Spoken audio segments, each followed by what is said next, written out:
Hello, everyone. This is Lee Rose with Banking Transformed Webinars. We want to thank everyone for joining us today for this webinar from BrandActive, Rebrand in this economy, a look at why and how financial service companies are rebranding. The recording of this webinar will be emailed to you shortly after we've concluded, and we will be doing a live Q&A, so please feel free to utilize that questions panel on the dashboard.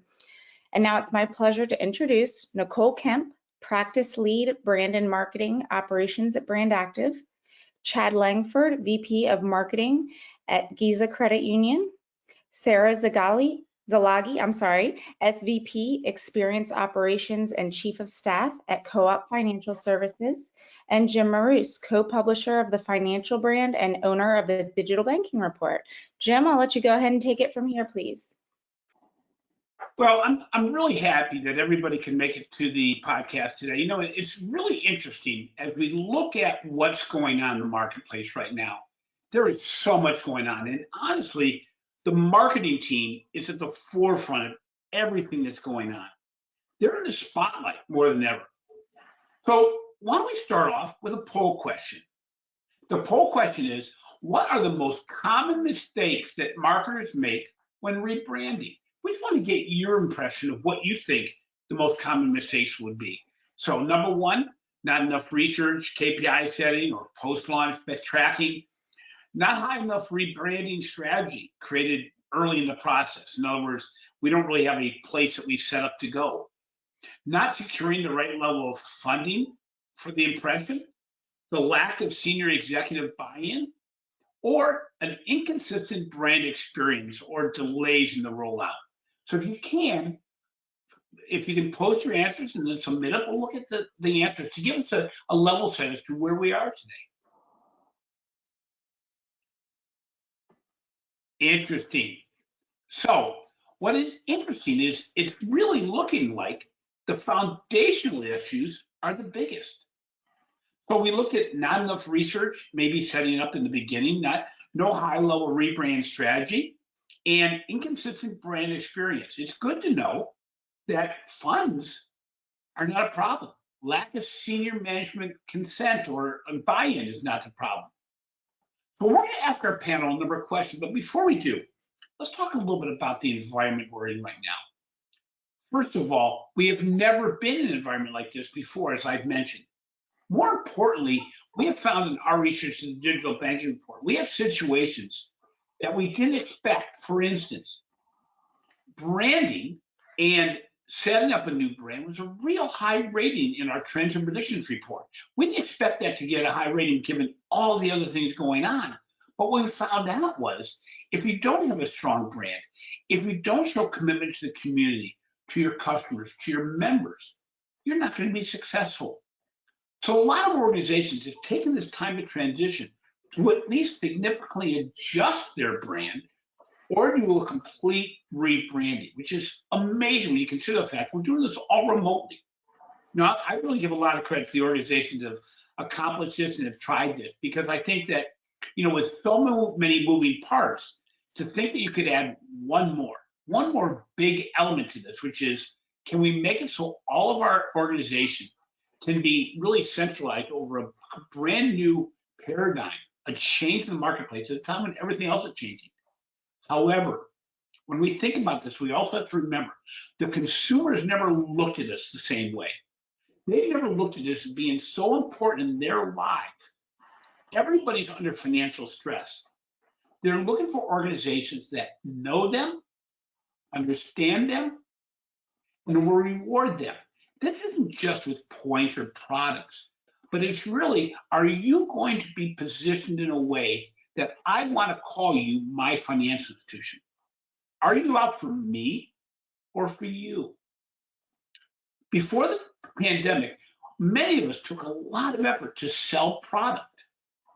Now more than ever, it's about positioning our firms in a way that's really something that somebody wants to be a part of as a customer or a member. So why don't we start off with a few questions for our panel.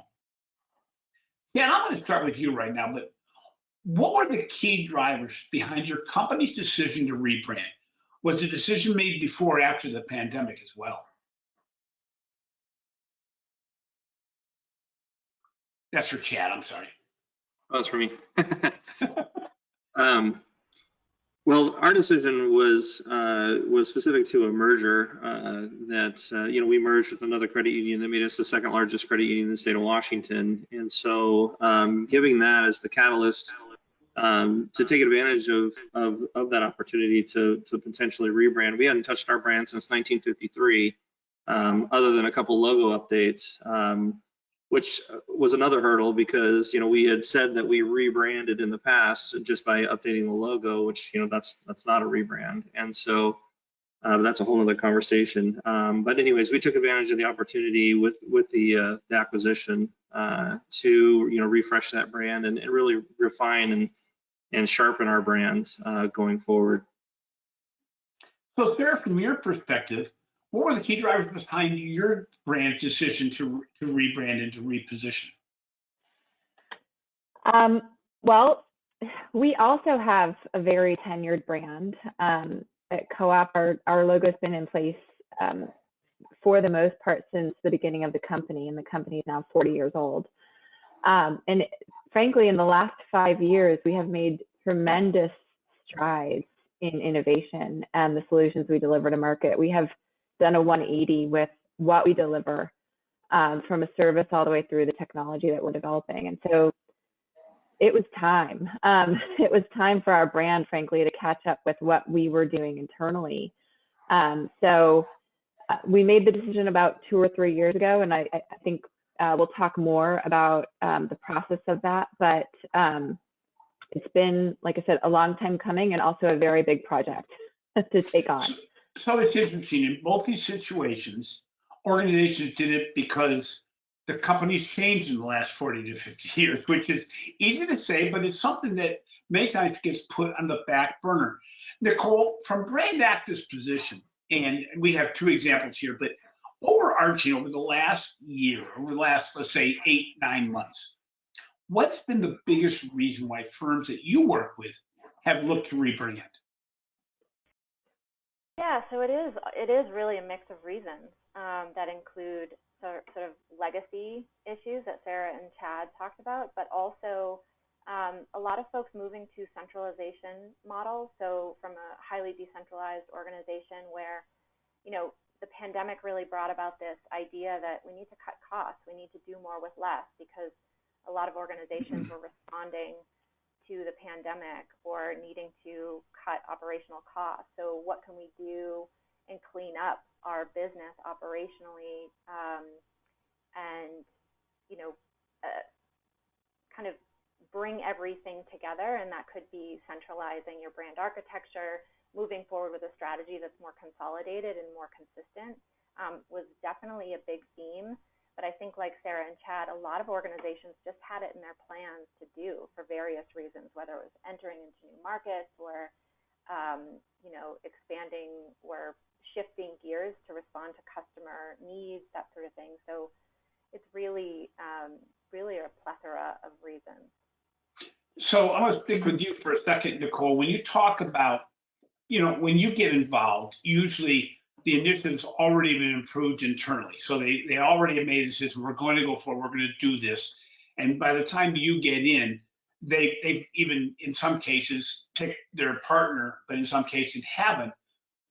What do you see internally once you get involved, and even though you know that they've said it's going to go forward, what have been the political challenges or internal dynamics that still needed to be cleared, even though you would have thought all the check boxes have already been checked, we're just in here to implement?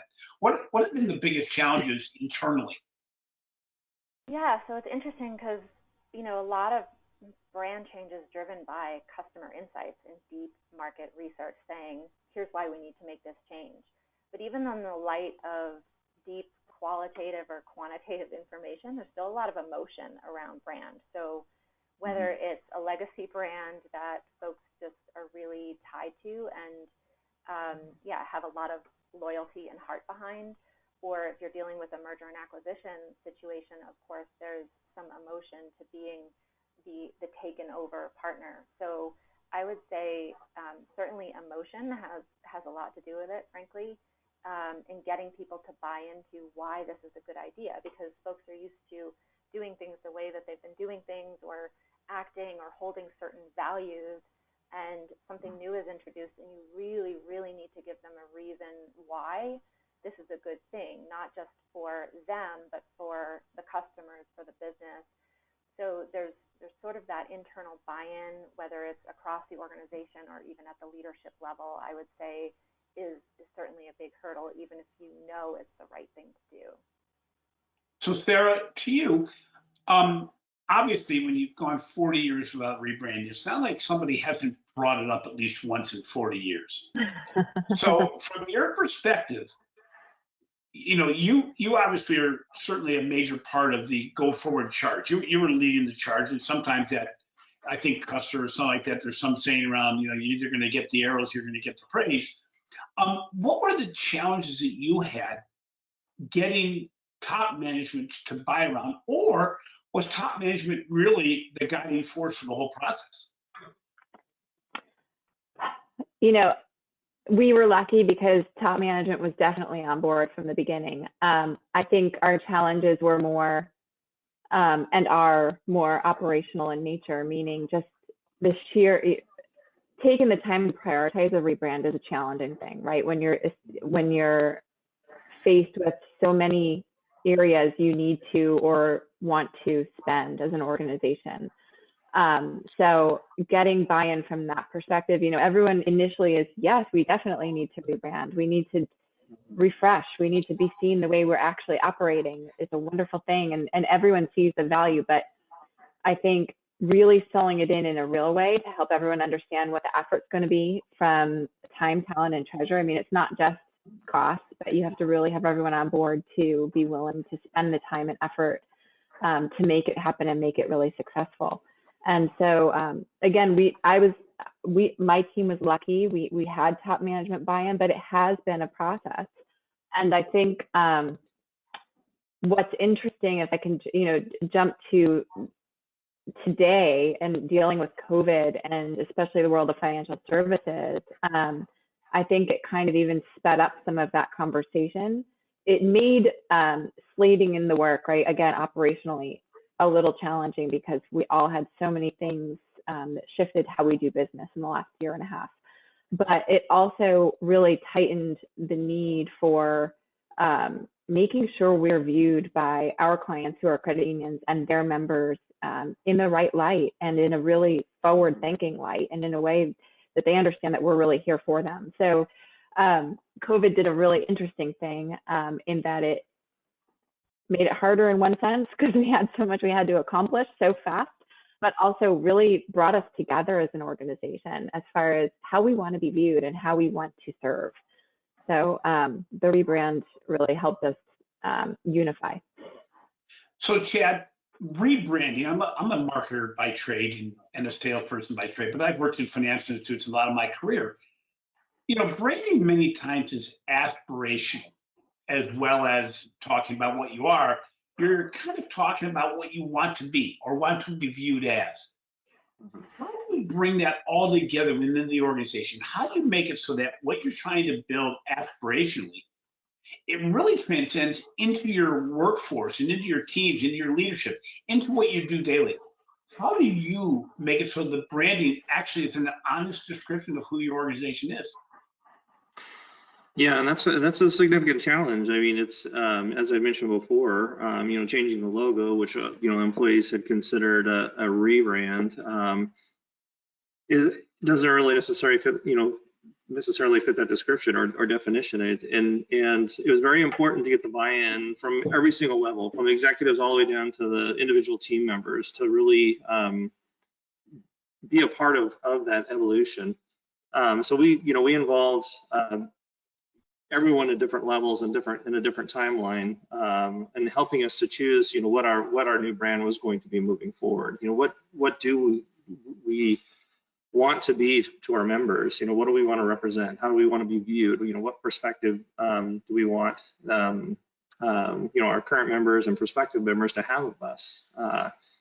And so, really getting that buy-in and ownership from every single person in the organization was very important, and kind of bringing them along that journey to where everyone felt like they were a part of it and had a voice in the decision.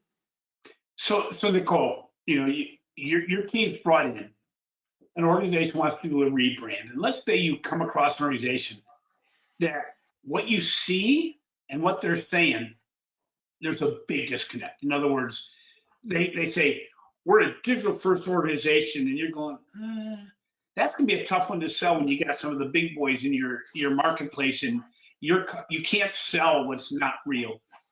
What do you do as a brand organization to really bring together the aspiration with the realization?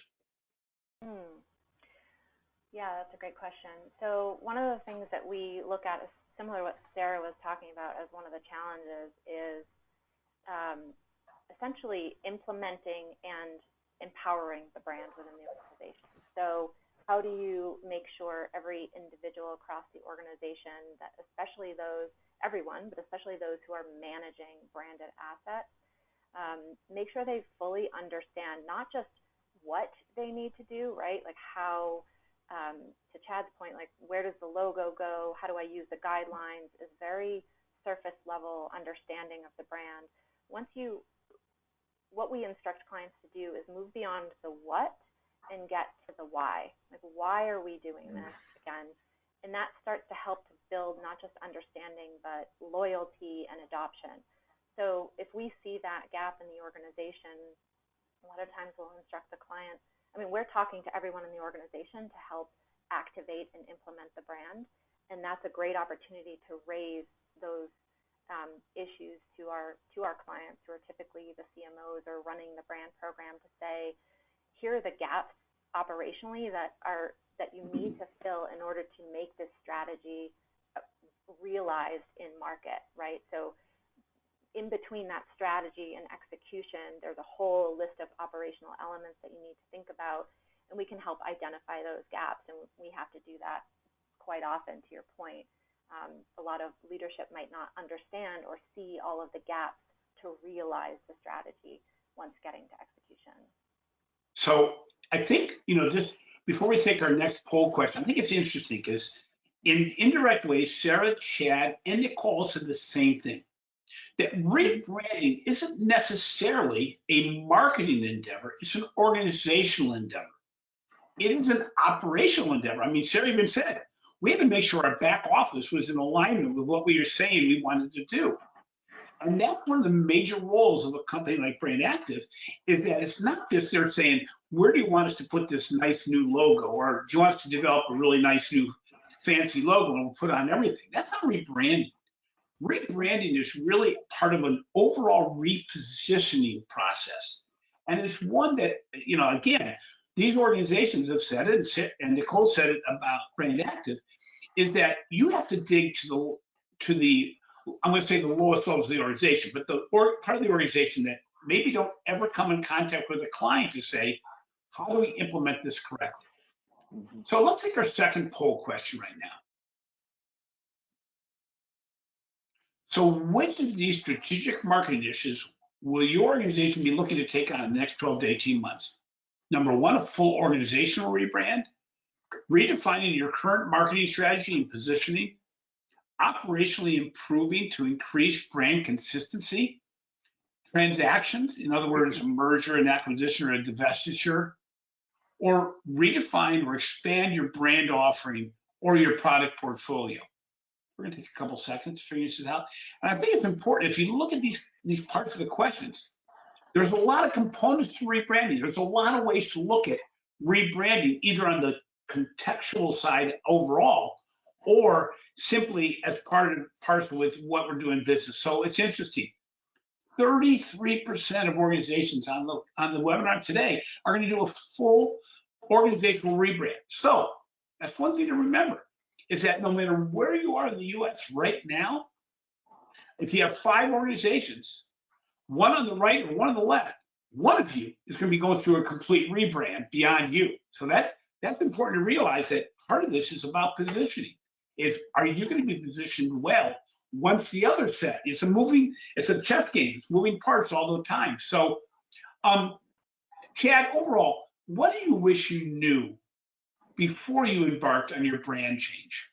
And Nicole, well, I'm going to get to you in a little bit, but I'll have you think about this. What do you tell clients when they ask about the most common pain points? So, Chad, what do you wish you knew now that you didn't know then? I think for the most part, how long and arduous the task really is to complete a true rebrand. It's way beyond refreshing the logo, but truly developing this new brand platform and how we approach everything and interact with every single member moving forward it's a huge undertaking. And getting the executive team to understand, and then also consolidating everyone, the teams that are involved. The larger the committee you have, the greater chance you have of it failing, because everybody's an armchair marketer. It's a very subjective and emotional thing, like Nicole had mentioned. So you really have to minimize, the key stakeholders and make sure that they're fully prepared for how long it's really going to take and how much of a lift it really is. What, Chad, before I get to Sarah, what did you do to make it the process more efficient? What were you able to, change the process as you start getting deeper into it, going, man, this thing is never going to end. I'm gonna die with this thing still going on.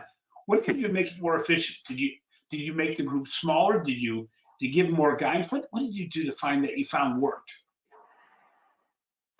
Planning. Okay. Yeah. Okay. Go ahead. Yes. Planning. I mean, it's all. Oh, was that for Chad? Sorry, I thought you said Sarah. So I'll answer anyway. Go ahead. Go for it. Yeah. So it is planning, isn't it, though? And making sure everybody's part of that plan. Exactly. And honestly, I mean, we did engage with BrandActive, and they were a huge guide and support for us in that planning process, because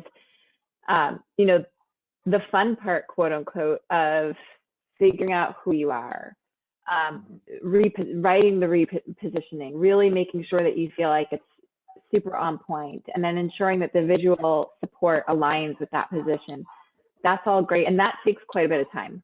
But the real time and the real slog, I guess, is with the actual rollout. How many sales sheets do you have? How many PowerPoint decks are out in the marketplace? Your website. I mean, the list goes on for miles.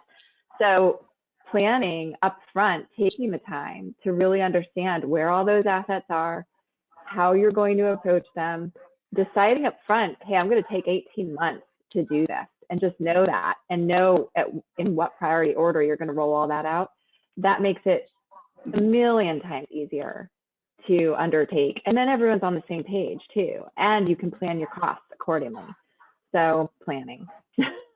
So Chad, from your perspective also, what do you find to make that long, arduous process more efficient?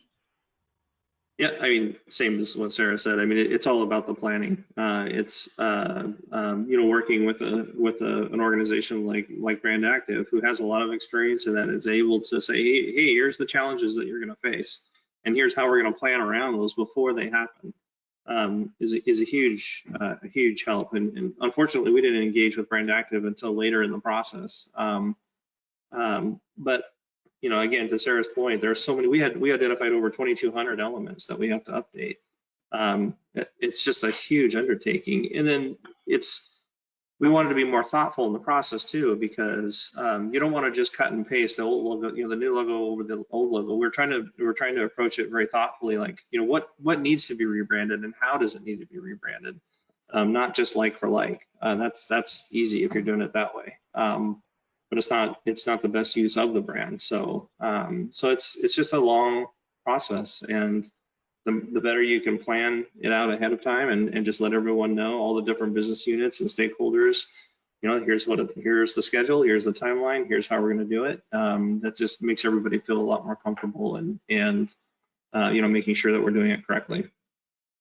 So Nicole, from your perspective, obviously from just what Chad and Sarah have done and said, it appears that many organizations tremendously underestimate the complexity of the overall process. That they look at it as saying, come on, I just got to change logos on different things and we're good. But it goes deeper than that. So from an agency perspective, what do you do with the organization to help them not only be realistic about the timeline, but more important, sticking to the timeline? Because you're the brand police. I mean, when it comes down to it, yeah, you rely on people like Chad and Sarah to knock up some heads if you have to. But the reality is, it's your job, and it's the cost of the program to not only make sure they understand the scope, but then go against the implementation plan, isn't it? Yeah, I mean, and this is why BrandActive has been in business for 2 decades. It is a big task to undertake. A lot of our clients typically underestimate the cost and the timing by about a third. So, you know, we get in there and do the work to show the reality of what is this going to cost, how long is it going to take, what resources do you need, can you do it internally, do you need to move to external resources? But the process that we go through that Sarah kind of touched on is essentially looking and taking inventory of everything that you have across all functions, departments, partners, sponsorships, what sits with vendors and agency partners. A lot of our clients don't necessarily have that deep or far-reaching visibility into all the areas and the ways that the brand shows up. And again, we're not talking about just the logo, we're talking about what if there's a name change, or what about the messaging and the voice articulation of the brand. So really just getting your arms around what is out there is a huge task. And then to go a step further and to figure out, okay, how much time is it going to take to transition this type of asset? What are all the dependencies? What will it cost? And do you have benchmarks already based on your past spend, or do we need to find, you know, new, do we need to reach out to new vendors and get new estimates? Again, what resources do you need internally? It's a significant task that not everybody has an additional, you know, it's an additional role plus some. So that's our process, and that's typically why we're brought in. So it's interesting. Be it digital and data applications or innovation or building new technology or back office system. One thing that our firm has continually found in our research for the digital banking report was that organizations really underestimate the value of a partner. That the only way you're going to move forward consistently and streamlined and get it done is building partnerships, especially as you're a small organization. While it seems like, geez, we're a small organization, we can't afford it. In many cases, we find, as I said, along the lines of data and analytics, along the line of innovation, along the line of technology, everything else, you almost can't afford not to do that. So, Sarah, from your perspective, what do you see as the greatest value of having an implementation partner overall, and BrandActive, obviously? What was the one thing that you said, man, I'll tell you what, I'm glad we had a partner, especially because of this? I don't know if there's one thing. Yeah, I'm thinking, but I don't know if there's one thing. So by far, I would say in general, we all already have day jobs, right? And for most of us in client experience, marketing, communications, that day job is not rebranding the organization. So it's also typically not the specialty of the group, because how often do you do it? I mean, we're doing it for the first, maybe not the first time, but it's very rare, right? Chad and I both alluded to that. Yeah. So having a partner to kind of own that work and have that expertise is amazing. I mean, it's we simply don't have, if you even just look at it from a pure bandwidth standpoint, you don't necessarily have the bandwidth on your team to undertake the planning and the work of a rebrand. You also most likely don't have the expertise on your team. Even if, and I think you said this, Jim, even if you kind of think out of the gate, oh, we can just do this ourselves. It's a rebrand. Let's get a designer. Let's get a copywriter. Like, I think you'd learn pretty quickly that you need people on the team who have done this over and over, who understand where to find the efficiency, to understand how to help you reposition the organization in the right way and how to bring that to life. So I would say, you know, if you're looking for efficiency in a rebrand, it probably is your number one step is to find a partner to help you achieve the goal. So Chad, you mentioned that you actually started doing this solo and then brought in a partner later. I think you said earlier in the broadcast. And what did you find to be the difference once you brought a partner on board? Once you brought BrandActive on board, what do you see as being the biggest change in the implementation process? Just the organization of it. You know, that was the biggest element. I mean, you don't know what you don't know, you know, and to Sarah's point, the chances of you doing a rebrand in your career, a complete rebrand, I mean, that's a really rare thing. And unless you're doing it as your daily job, like BrandActive does, I mean, you're going to miss things. You're going to forget things. You're going to, you know, you're not going to do things very effectively. And, you know, again, when you're doing a true rebrand, you're not just swapping out the logo. You know, there's a lot of people that think they can just do it internally, especially for smaller organizations. But you know, the chances are that you're going to swap a mediocre brand for another mediocre brand, and that's what you're going to end up with. So it's important that you bring the experts along to again advise you, and that's what they're there for. You know, how to best advise you to do it correctly, and find the additional resources that you're going to need, because there's no way you can do it on your own, not effectively. And so it's just an invaluable tool, an asset to have, you know, that expertise. So, Chad and Sarah, you know, obviously, you've already mentioned it, that any rebrand project has its share of complexities, and right now it's even a more complicated landscape, so it brings new dynamics into play. Overall, Chad, I'll stick with you for a second. How has your rebranding been received, both internally and externally? Because we sometimes forget about how we have to sell it internally, because if the employees don't buy into it, if the members and employees don't buy into it, it's not going to work. So how have you seen it being received so far, in both internally and externally, Chad? You know, it's been a pretty significant enhancement for us. So I mean, it's been received really well. But we kind of joke around, the marketing team, that we have to brand the rebrand effort, because it's not your typical rebrand. You know, what people's perception is not what we're trying to do. So we had to kind of rebrand our rebrand, you know, and pitch it that way to the organization, to get everybody on board, to get everybody excited. And we've tried to create some initiatives, you know, working really well with Nicole to create a brand ambassador initiative that really, we identify, you know, key people in each business unit that can help us activate and help us get, you know, all the team members excited and you know, participating in new ideas. How do we leverage this new brand in your specific business unit? You know, how do we create new ideas that are also going to get our members excited?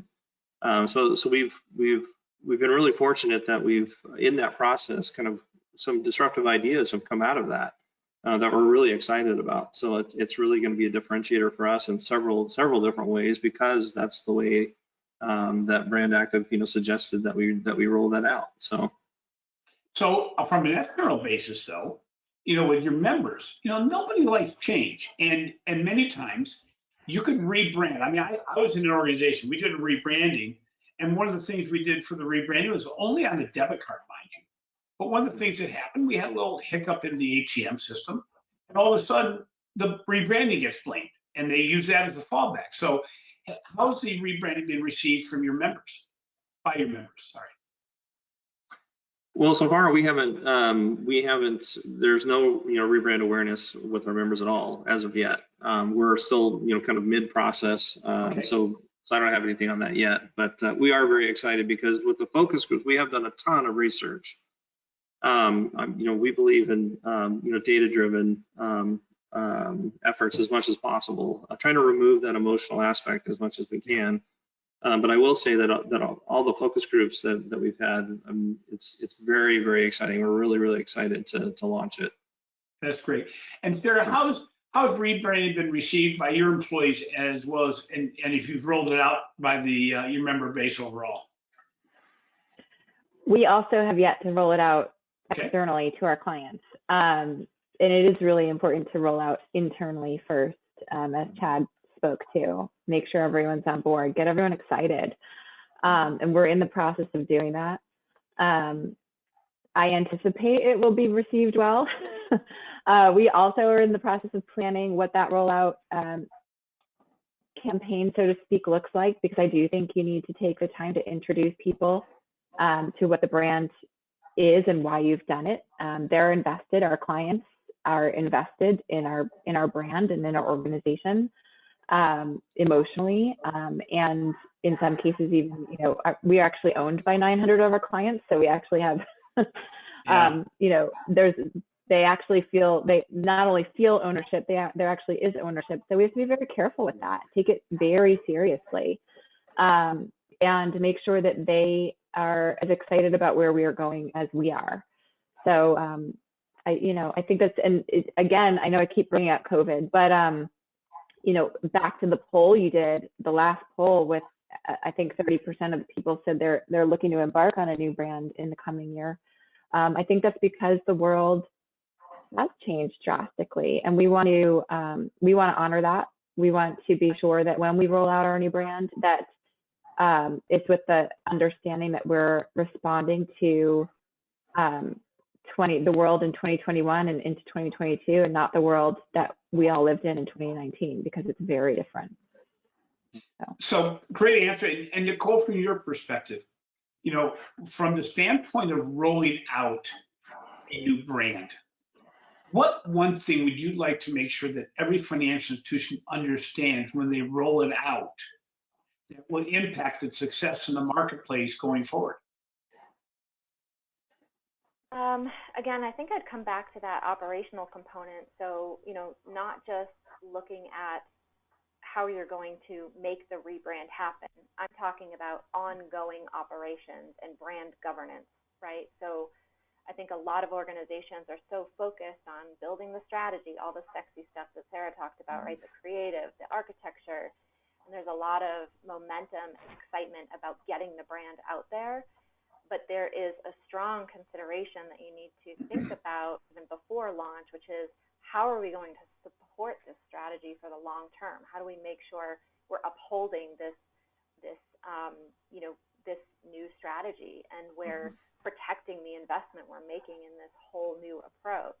And so in order to do that, you have to go back to, okay, how are we getting things done? How are we making sure things are getting to market consistently, and again, on strategy and on brand? Does everyone in the organization who is touching anything related to the brand, do they all understand how to apply it and how to modulate the strategy depending on the channel? Getting everyone, again, on board, which we talked about, to a common understanding and a common adoption of the strategy, and really empowering your organization. So what are all of those operational components that make sure you are going to realize the potential of this rebrand, and make sure what gets to market, we're talking really tactically, if we're making sure that the multi-channel campaign that's, you know, going to reach your members is making sure it's consistent, and again, not just at launch, but ongoing. And so planning for that and looking at operationally how you can get more consistent, efficient, and effective. That's great. Let's take our last poll question before we get on to my last question for the panel. So the question is, what is the top challenge related to marketing operations that you face today? Our brand is not consistent across all of our touch points. Campaigns take longer to get to market than anticipated. No central source of truth for all of our branded assets. Complex or undefined workflows and processes, or managing and working with too many agency partners. I'll give a couple seconds for people to respond. Also, make sure that if you have a question, that you put it into the chat box. So we are in the question box, so you can ask our panel a question, and we'll take those when we're done. So what did we come up with? The brand is not consistent. You know, this is a big issue, because unfortunately, we're evolving organizations. And 41% of you said we're not consistent across all touch points. We have more touch points now than we've ever had before. And I'm sure that both Chad and Sarah, in another few months when they roll out, they're going to say, oh, we forgot about that. You know, this is not the end of the world. This is for the people that have been involved with it forever because it's been their lives. I think we have to remember that implementation, if I liken it to a wedding and the wife and the bride at the wedding. The fact that when somebody gets married, the only person that sees the little things that are wrong is usually the bride that put in all the planning. However, there's not a guest that says, God, I was at a terrible wedding. So remember when you're rebranding that sometimes the perception that you have, you've seen the ugliness of reality for a number of months in many cases, sometimes years, is that it's not the end of the world. You can adjust, you can pivot, as we've become known to say during COVID. So I'm gonna have one more question of all three of our panelists. Chad, I'm gonna start with you. And the question is, if you give one specific recommendation, what is it as it relates to rebranding? Oh boy, narrowing it down to one, that'd be tough. I could give about 50. You know, what's interesting about the touch point, I mean, that's something that we identified very early on as part of the rebrand. Is it quickly became apparent that, you know, all of our, especially digital touch points, are very disparate, developed at different times by different groups. And when we were a smaller organization, it was a little bit of the wild, wild west. I mean, you've got, you know, the CIO doing one thing, you know, without any consistent, you know, brand application. You've got, you know, other groups that are creating all these member-facing applications that are all look different. They all function different. I mean, if we didn't know any better, you'd think they came from completely different financial institutions. So that was one of the things that we identified very quickly with the rebrand, was to take advantage of that and create a user experience strategy holistic for the entire organization. So moving forward, this is how things are going to function. This is how they're going to look, how they're going to feel, how they're going to interact with each other. You know, what is that user experience? You know, what is that customer journey along all of those digital touch points and physical touch points? Because you can't, you know, typically when you start like an account opening process online, you still have to call in at some point or go to a branch at some point. You know, so what does that entire journey look like? And how do we create as seamless as possible journey all the way across all those digital touch points, and make it very, very consistent from a brand perspective all the way across those digital touch points. That's one of the huge undertakings that we're going through right now, along with the brand concurrently, that I wish we would have done, you know, 5-10 years ago. Yeah. Because you know, I think that has the most potential for the you know, for the most impact for our organization, I think. Sarah, how about you? What's the one thing that you would recommend and say, you know, this is the one thing that you better remember if you're going to go through rebranding? I'm going to cheat a little bit. I've got 3 words: streamline. So streamline, document, and govern. So wow. Use the rebrand as a way to simplify your world a little bit, right? So streamline. Do you really need 85 different types of PowerPoint slides? Do you really need all this? You know, do you have things doing double duty where you could streamline? Then document the things you really need. Make sure you have a clear, ongoing asset list, not just for the rebrand, but ongoing, living, breathing list of what you have out in the world. And then govern that. Make sure you set up in advance how you're going to manage it, what people are going to use as self-service, what things are owned only by the marketing department, and how you're going to make sure that those stay true to brand. So I think, you know, those 3 things will help any organization both kind of get the best brand work, that they get the best rebrand they can without overdoing it, and manage it. As Nicole, I think Nicole spoke to it so well. I mean, things will go haywire really quick after your relaunch if you don't have a plan in place to govern what you put out into the world. So, well, that's great. Nicole, from your perspective, what would you like your clients to know or your prospects to know before they engage on this? What's the one thing above all others that you say, you better be aware of this? It's going to take a lot longer and cost a bit more than you think it's going to.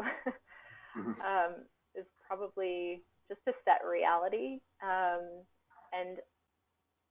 You know, we have this this slide that we show a lot of clients when we're first engaging with them to show them what a governance infrastructure would look like to implement a rebrand. And it is the slide, it's like our money slide, we call it, where it just puts the like reality on their faces. Like you can see instantly they realize, oh, this is a real big task. I don't know if Sarah, you got that slide, but it just shows how everybody is involved, all of the depth and the reach of the organization that needs to be involved.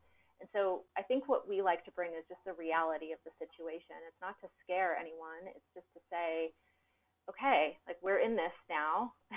This is going to be a partnership and a longer process than you might think. We've got it all covered, but you need to know that it's going to take X amount of time, cost this amount of dollars, and take this many people to get it done. You know, it's interesting because I've gone through a couple of rebrandings, and one of the things that became very apparent is a typical marketer isn't the best person to lead a rebranding process, because I'm going to say a typical, I'm making a lot of assumptions here. Typical marketer is probably less detail oriented than they are visually and creative oriented. That's the left and right brain. And so the right brain serves you better when you're trying to implement a left brain implementation. I think what's amazing about this panel discussion is it becomes very clear that rebranding is not about a logo. It's not about a color scheme. It's not about how you're going to go to market. It's how you're going to rethink your organization from top to bottom or from inside out. I mean, Sarah said it very early. Chad just said it just now that, you know, there are things that we put under the rebranding umbrella that we never envisioned, but it gave us the go ahead to say, you know what, our digital account opening process is not acceptable. Our customer journey is not acceptable.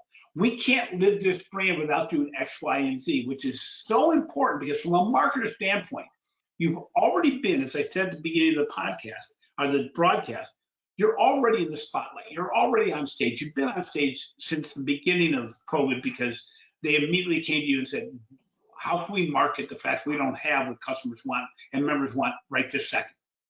Well, you've done that. You've done it remotely. And I think it's important to realize that this is an amazing opportunity for organizations to really embrace change, take some risks, and truly, as anybody follows me knows, disrupt yourself and your organization. This is, you know, listen to Chad and Sarah. Once in 40, once in 50 years, a complete rebrand. It's not about getting it right because it won't be perfect. It's about not leaving anything on the table. And I think that's an important takeaway. So we're going to go to some of the questions we got in. I know we have a number of them. Do we want to go through those? Sure thing. We do have quite a few, so let's try to get to at least 5 of them today. Our first question, did you use an outside brand consultant or manage this internally? Yeah, I can talk for us. I mean, we used an outside brand consultant. You know, again, as we talked about it earlier, it's like it's pretty rare that you have that expertise internal to your own team. You have some talented designers, sure, but there's a lot more to a rebrand than a good design. You know, there's a huge research component. There's a legal component. I mean, are you able to legally vet anything that you come up with, as a, you know, weighing it against all the other financial institutions that are out there that may have it trademarked or copyrighted, or there's just so many different elements that, again, that you have to have that resource that does this day in and day out to do it correctly. Great, thank you, Chad. Our next question is, what advice would you give to someone halfway through a rebrand that has lost momentum? I can jump on this one. Go back to the plan. Go back to the plan, get clear on where you've lost momentum and maybe think about why, and look at where you might need to rethink your plan to get it back off the starting block. I will say, and I'm going to drop it over to Nicole too, because I'm sure she's seen this. I will say it's also a time to get your top management on board again. Get the recommitment, because what happens is you're usually not working with the top management of the company in the swamp as you're going through the swamp trying to fix rebranding. But you need those top managers to buy in and say, we'll make sure that things happen. You need the recommitment. That sometimes happens. I'm sure Chad and Sarah can talk about many times we had to go and say, guys, I need you to help me out here, because I don't have the authority to tell somebody that's higher level than I am to come on, we got to get this going, because everything relies on everything else. And again, it's a detailed plan. But Nicole, what would you say to that? How do you get things unstuck? Well, I would just add to that. I think the senior leadership and push is good, but I think you need to get at that's the symptom, right? So what's the cause? Like, what's actually slowing things down? Is it people have run out of operating budget? Is it that stakeholders have left? Is that stakeholders are overwhelmed and they don't have the time because they're doing their day jobs to transition the assets? Like, what is the actual underlying cause? I think you have to address that before moving to senior leadership and buy-in and pushing the stakeholders forward. Great. Awesome. Next is, for companies going through an M&A, how would your advice differ when thinking about ensuring a rebrand stays on plan, and how much does it complicate that?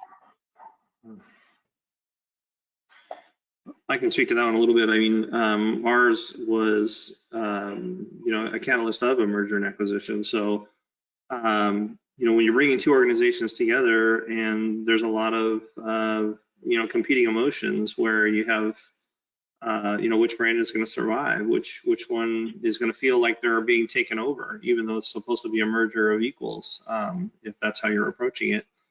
And again, bringing that third party that's completely objective or subjective about their approach to what's the best path forward together as a combined organization. And a lot of that can be driven by the research. So you're analyzing the markets, you're analyzing your current members, your prospective members. What markets are you trying to go into, and which brand positions better in those markets or for those products, or as a complete rebrand, not using either of the two merged organizations, current brands, a better path forward. It's just using all that data, gathering all that data to make an informed decision. That's a great answer. Yes, perfect. The next question, we'll aim to get two more in here. We are pushing forward with our rebrand, but there's a big fear factor around us not hitting every branded touch point. I'd very much like to hear on the best way to ensure a consistent brand post-launch. And Nicole, I'm gonna send that one to you, because I think it probably goes into your bailiwick as far as how you manage the process. I would love to answer it, but my phone just cut out and I had to switch to computer in the middle of that question. So can you repeat it for me? It's basically, how do you make sure that every touch point, how do you manage so every touch point is rebranded the way you want? How do you keep track of all that? Okay. Yeah, I think that comes down to project governance. So making sure that, again, you have all of the right stakeholders who know how to get their hands on those branded touch points, who manage those branded touch points, know how to get them transitioned appropriately and on brand and within the application guidelines. And again, empowering them with not just the guidelines, but the context and access to ask questions, access to tools like templates or any other resources that can help them do their job better and more efficiently. But setting up that governance structure from the start so that people know where to get information, but also how to get things approved and to market, so that even if you as the CMO are not seeing every single asset, you should figure out what that governance structure looks like, so that folks that are very literate in the brand and the brand strategy are reviewing everything that goes to market. And every organization is different as to how far down that empowerment goes, but that approval and process workflow should be clear, documented, and followed in order to make sure all those touch points are consistent. You know, this is important because let's get back to what's the one thing you should make sure you do and why would you use a partner? BrandActive and a brand agency that works with financial institutions already knows the things that can go wrong, already knows how to make sure you don't get detoured, already has the forms, the format, the governance, all the issues that can make it so that you avoid the detours that might divert you, and can solve for the problems that virtually every institution says, well, we're unlike anybody else. Our organization is like X. So again, I'm adamant in so many of my podcasts and in my webinars and everything to say, this is where partners come in. Nicole and her team have been there, done it many times over. There's probably nothing they haven't seen before or a version of it. And this is why, be it BrandActive or be some other firm, to make sure you work with a partner, because they can save you so much time and get you back on track. And Chad mentioned that, you know, it took them a while to realize this was not a one person or one department job. This was going to overwhelm us, especially during the pandemic. So again, it's the importance of partnership that makes it so you can continue to move forward. And sometimes you don't feel like you're on the island with you're the only person that knows the challenges you're up against. I'm sure there's Sarah and Chad can also talk about the late nights that have come about, and you go, I think we've lost control, and Nicole talks them off the ledge and said, no, this is going, you aren't the only people that have had this challenge. So one more question? Yes, it seems that legal is an essential partner here, given the regulatory implications of a rebrand and all the communication that needs to happen, and that they'll need to review and bless. What was your experience with your legal department, and is there any advice you can pass on to us? Take it, Sarah. Sure. So I think, you know, it depends on how your current brand appears out into the world, right? So if you're B2B, if you're B2C, there's a whole different landscape of things that might have legal ramifications. So I can tell you what we did is we have involved our legal team every step of the way, essentially, to understand where they do need to be involved and where they don't. And it's been a great partnership. They have made it, they have taken on that burden of making sure the marks that we're coming up with and that the positioning and even to taglines that we clear those from, a trademark search all the way to making sure that we're rolling out the logo and things in the right way. So I would just recommend making someone on the legal team, part of the rebrand team, and ensure that they see that they're part of the decisions that are being made along the way. That's a great thing. Nicole, we're going to wrap it up right now. I first want to thank everybody. I'll tell you what, great discussion. We could have gone on for hours because it is bigger than a bread box, as they say. So Nicole, I'm going to hand over to you for closing remarks.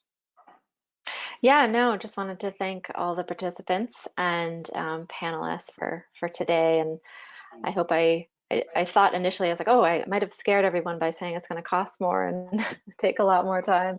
If you do the right planning, I guess I wanted to end with that, planning. You can actually save a lot of money by rationalizing and retiring assets and doing things better and more efficiently. So just wanted to bring that to light as well. Like rebrand is a perfect opportune time to look at how you're doing things as well. So and I'll come out with the thing that if you don't go with a partner, I guarantee you it's going to cost you more and you're going to get less accomplished. It's true in every engagement we have right now. So thanks everyone. Yeah, thanks all.